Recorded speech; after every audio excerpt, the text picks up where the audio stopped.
دیده خانم اعلام کرد تا وقتی که من کیوی میخورم کیوی باید قیمتش بیاد پایین.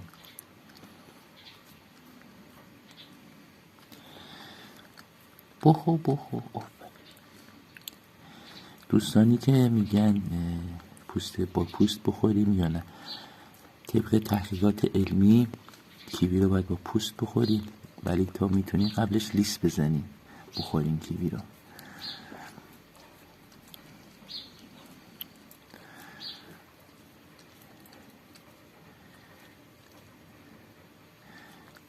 و سعی کنیم با 2 دستی بخوریم کیوی رو.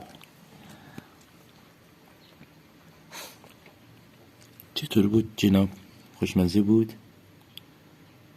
خوشمزه بود؟ بله خوشمزه است. ادامه میدم کارش اینا.